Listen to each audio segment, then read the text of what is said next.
Maintenant, ça c'est le premier point. Maintenant, le recensement porte à porte. On dit, une fois qu'il y a eu contestation, je ne tiens plus là. Le recensement porte à porte, le résultat que la Mirena et la CPS ont donné, les voici. J'ai ça, et ces résultats disent clairement que, eh bien, aujourd'hui, les Béninois font autour, c'est-à-dire les Béninois de 8 ans, ayant 8 ans au moins, donc 8 ans et plus, font 6 636 742. Là n'est pas le débat. Je vais vous montrer. Quand on dit, et puis, la CPS prend le papier et dit, vous voyez, non, la Liborie, ça fait 572 985. Quand on a vérifié avec les résultats de 2002 du recensement général de la population de l'habitat, mais c'est pratiquement, ça tient dans un mouchoir de poche. Donc, c'est juste. Prenons le littoral Cotonou. Ça fait, et le recensement donne 526 949. Oui, vous savez, et en 2002, la population de Cotonou était autour de 400 quelque chose mille. Aujourd'hui, vous savez qu'il y a des villes périphériques comme Abomey, Calavi, Godomé qui consomment la population de Cotonou. Quand on a fait le test, eh bien, cette population de Cotonou-là, tiens, je leur donne raison. Mais là où il ne faut pas que la CPS prenne les autres pour des cons, que la CPS ou les acteurs de la CPS prennent les Béninois pour des cons, c'est ici que je vais vous dire. Les résultats, nous appelons ça les agrégats. Les agrégats là sont justes. C'est-à-dire qu'on peut dire c'est juste, à quelques erreurs près. Mais je vais vous dire, nous sommes en matière électorale. Je prends deux choses. Cotonou, on a trouvé 526 949. Nous considérons que c'est juste. Et je vous fais la démonstration pour que le commun des Béninois comprenne. Puisque nous sommes en matière électorale. Et on sait, j'ai pris que le cas de Cotonou, on sait peut-être que à Cotonou, le fief, n'est-ce pas, de la renaissance du Bénin, je prends par exemple, c'est beaucoup plus, n'est-ce pas, dans la 16e circonscription et à Fidrosset. C'est-à-dire les résultats des différentes élections ont montré peut-être que 90% des populations de Fidrosset votent pour l'ARB. Et que un quartier comme Pampan, dans la 15e circoncision, c'est un exemple que je donne, hein, les résultats de toutes les élections que nous avions eu à faire là, puisque les politiques, c'est comme ça que nous faisons. On est parti regarder, on a regardé là. On a trouvé que, à Pampan là, 90% encore de ces habitants là votent pour le PRD. Ok. On est parti prendre maintenant Sodiatime. On a vu que Sodiatime là, c'est ceux qui sont là votent, vous suivez, hein, votent, n'est-ce pas, à 40% pour la FCBE. C'est un exemple que je donne. Et on veut confectionner, on veut faire le recensement. Première technique, quand vous n'êtes pas là, voilà ce qui va faire. Le chiffre global de Cotonou est juste non. Mais quand on est parti dans Fidrosset là, au lieu de prendre les 1000 personnes qui votent toujours, au lieu de recenser les 1000 personnes qui votent toujours pour la RB, pour que la RB ait 90% là, on n'a pas pris les 1000 personnes. On a fait quoi? On a ciblé des populations d'obédience FCBE. Vous suivez? On va cibler des maisons où c'est les gens de la FCBE qui sont dedans. Et on enregistre des enfants de moins de 12 ans là. On les enregistre et on met sur la liste qu'ils ont 18 ans. Je ne sais pas si tu vois. Donc, ça c'est un.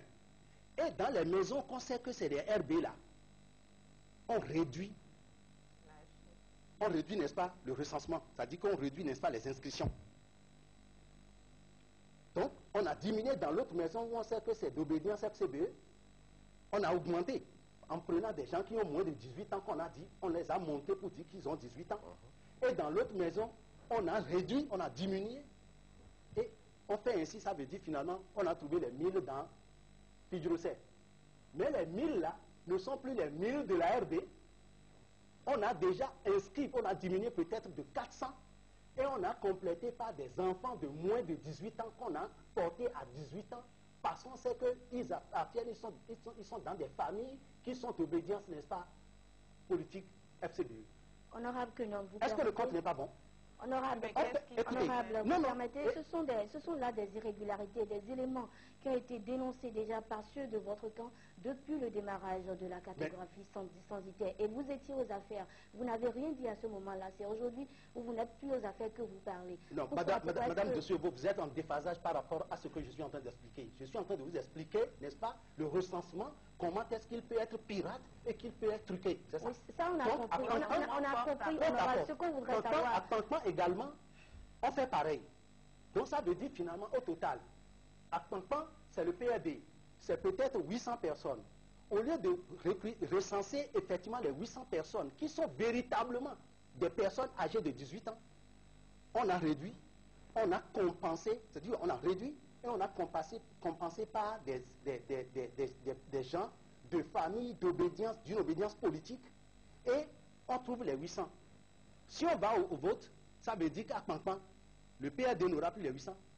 Il aura peut-être moins il aura 400, parce que déjà, on lui dit, vous avez 800 à Pampin, non? C'est toujours 800. Le littoral, c'est 526 000, mais en réalité, ça veut dire tout simplement qu'on a diminué. Mais qu'est-ce qui vous permet de faire remarque de déchirer? Mais vous savez, j'ai été auteur de la loi. Je n'ai pas fini, hein. Je vais vous donner d'autres démonstrations. Je suis auteur de la loi. Je suis allé dans plusieurs pays pendant la 4e législature avec justement à la tête en ce moment de ce ministère chargé des relations publiques, le ministre Alain Adiou. Donc on était parti dans plusieurs pays et en dehors de ça, moi en tant que parlementaire, je suis allé dans d'autres pays et je me suis mis à l'école pour savoir quelles sont les techniques utilisées pour frauder électroniquement. Mais qu'est-ce qui vous prouve que ces techniques ont été utilisées? Non, mais je vous dis quelque chose.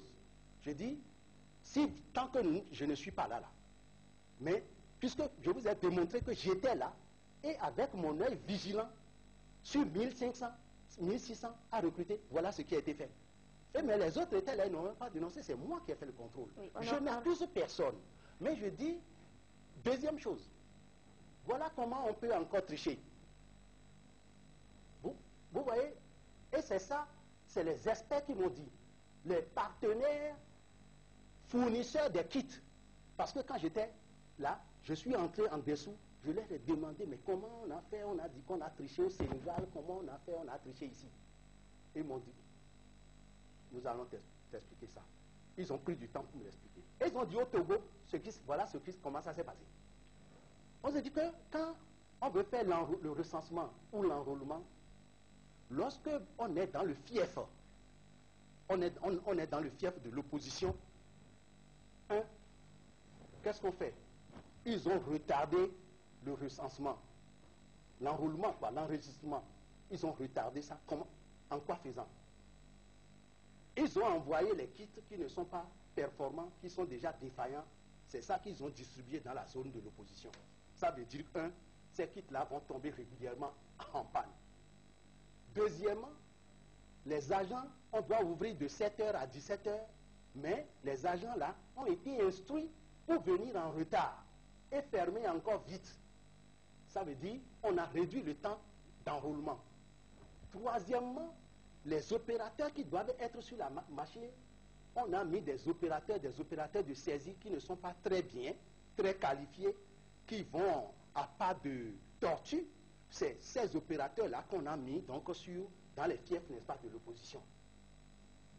Quatrièmement, le nombre d'agents qu'on doit mettre dans un territoire de l'opposition, si on doit mettre 100, on en met peut-être 60.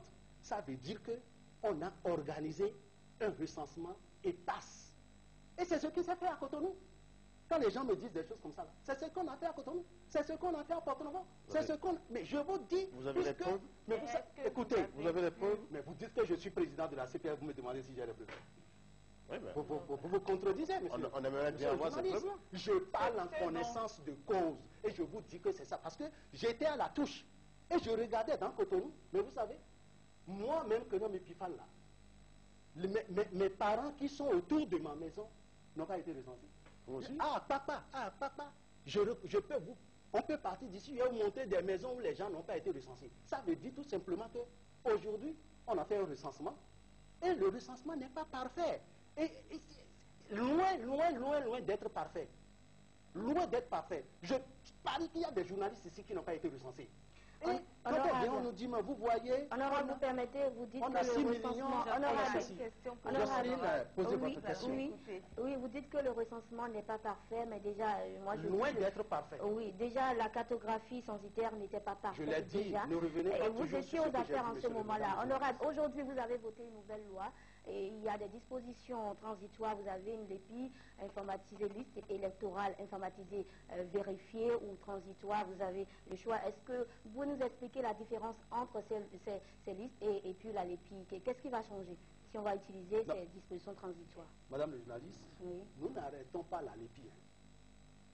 Nous faisons des griefs à la conduite de la LEPI et je viens de vous démontrer par A plus B comment les choses se sont passées pour que les citoyens qui se trouvent dans les secteurs de l'opposition n'ont pas pu être recensés. Mais j'ai oublié un point. Okay. Pour étayer tout ce que l'argumentaire que je viens de vous donner, quand j'étais à la CPS, où on a voulu faire la cartographie, les appareils GPS là, on a reçu les appareils GPS quand les gens disent que non, c'est la Mirena. Mais j'ai constaté que on a mis tous les appareils GPS dans les départements septentrionaux. C'est-à-dire que la quantité, le nombre d'appareils GPS qu'il doit avoir dans la Liborie, on a mis ça. Le nombre qu'il doit avoir dans la Takura, on a mis ça. Le nombre qu'il doit avoir dans le Borgou, on a mis ça. À quelques différences près. Et puis dans les départements qui constituent le fief de l'opposition, on en a mis quelques 3, 4, 10. Vous savez, c'est ça qui a créé le cri d'Aladala. Donc ça veut dire, c'est ça les techniques. Ça veut dire qu'on vous dit ça se fait, on met des choses, on se poudre dans votre zone ça vous a et on fait le plein. dans le temps. Mais ça ne marche pas. Je vous dis, c'est ça, je veux que vous rectifiez votre langage. C'est la Mirena qui conduit, moi je contrôle. Et c'est parce que j'ai contrôlé que j'ai pu dénicher ça. J'ai fait faire même une enquête. Une enquête interne conduite donc par des membres de la CPS qui ont confirmé la chose. Donc aujourd'hui, je dis, là où le bas blesse, j'ai joué mon rôle, je vous jure, là où le bas blesse, c'est que aujourd'hui là, l'opposition n'est pas là. Et ça fait beau jeu pour la mouvance. Ils ne s'en plaignent pas.